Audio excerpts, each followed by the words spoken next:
Your commencement speaker today is Robin Russell, Western Washington University class of 1981 and 1982. Robin Russell has more than 25 years of experience in finance, investment, and estate planning. Most recently, she was a senior client advisor and team manager for Laird Norton Wealth Management. There, she was specializing in financial planning, investment management, and estate planning for multi-generational families. She also spent a decade as vice president and senior relationships manager in the private client reserve of U.S. Bank, where she oversaw more than $400 million in assets. Previously, she served as a vice president at Northwestern Trust, as well as vice president at Union Bank of California. Robin says that she deeply empathizes with new graduates who are nervous about finding jobs in today's recovering economy. She graduated in the midst of the deep recession of the early 1980s. To find her first job, she turned to her social network and found a connection to a large stock brokerage. It was hardly a high-level position, but she felt fortunate to have a job and used the opportunities to learn about the industry from the bottom up. Building her social and professional network has turned out to be a crucial lesson, not just for her own career growth, but in also helping others.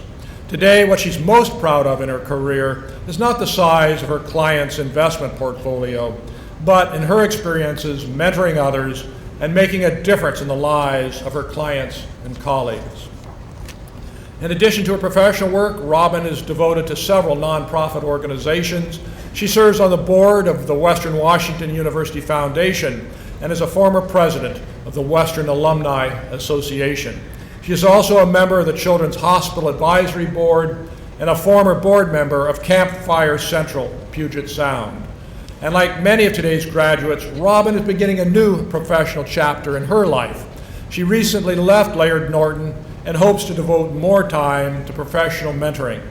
Today, she will talk about the importance of paying ourselves first, particularly when it comes to planning for the future. Please join me in welcoming a distinguished graduate and friend of Western Washington University, Robin Russell.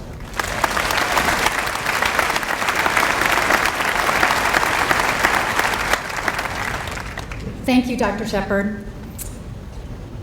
Welcome. Good morning. This is quite overwhelming, I must admit. So thank you, President Shepard, deans, faculty, parents, relatives, and most importantly, honored graduates, for having me share a few minutes of your time today. I also want to thank my father and stepmother, Richard and Betsy Russell, for not only being here today, but enthusiastically driving up with me from Seattle this morning at 5:30 a.m. Thank you. Even though we are over 3 decades apart, we have several things in common. Firstly, I never attended my own college graduation in 1982, so this is my first ceremony as well. Secondly, the economy was very similar, as Bruce said, to today's economy with an extremely tough job market. I definitely feel your pain, anxiety, and uncertainty.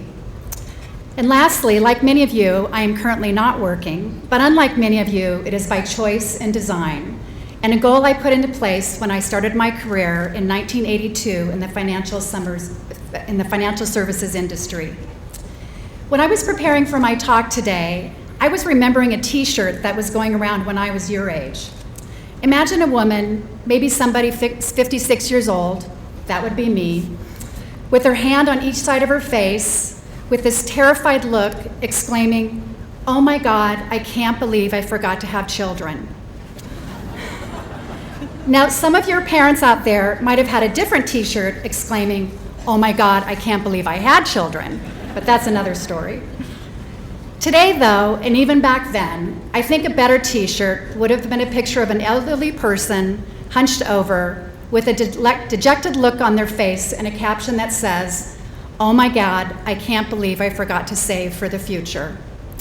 Not very funny, though, and probably would never have been a best-selling t-shirt. But they both have the same message: it's too late.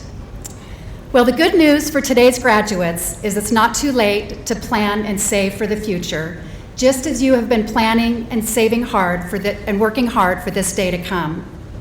I'm especially focused in this area of financial security, since that is how I've made my living, helping individuals save for today so they have less to worry about tomorrow. Like many of you, I too had student loan debt and credit card debt and dismal job prospects when I graduated. It took me a while to find that first job, move into an apartment, and soon, though, I was enjoying Friday night happy hours with my work buddies and friends. Perhaps it was because I was working at Merrill Lynch and IRAs or individual retirement accounts were just becoming popular, or maybe because my engineer father continually harassed me on the importance of saving for my future. I adopted a mantra very early on that I'm going to pass on to you. Pay yourself first. So what does this mean, and how can each of you apply this to your own lives?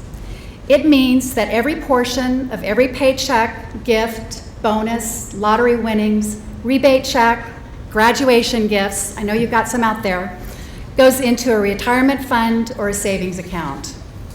So how can you do this? Contribute to some sort of retirement account, such as a 401k or an IRA, and do it early. Start small at, say, 2 to 4%. After the first couple of paychecks, I guarantee you, you won't even miss it. Then gradually over time, increase your contribution to the maximum amount allowed.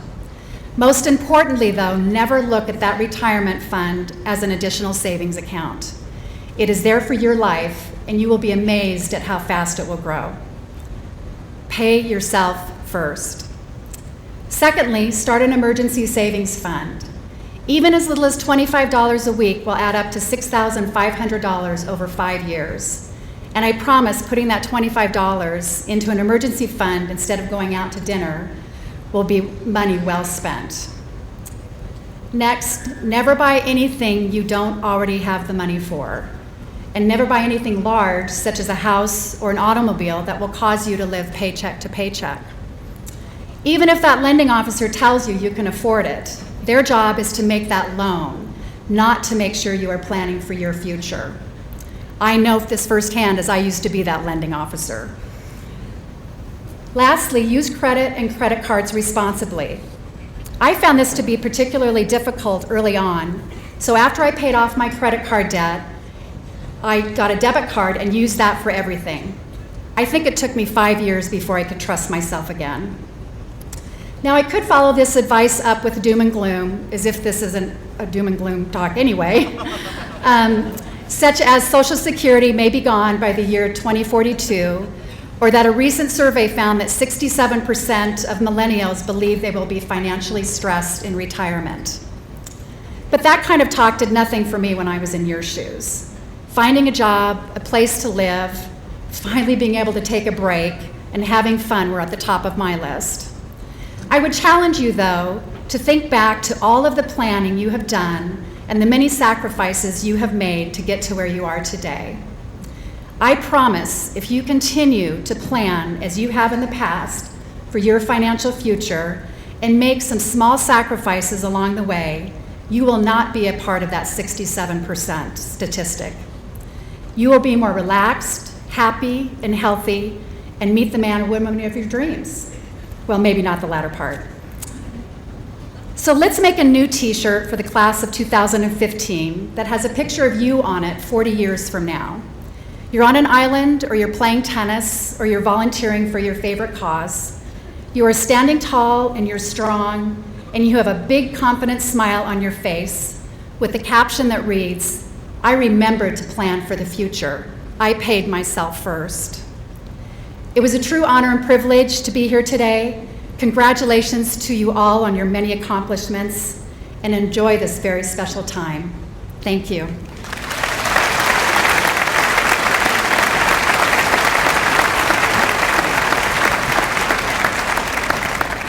Thank you very much, Robin.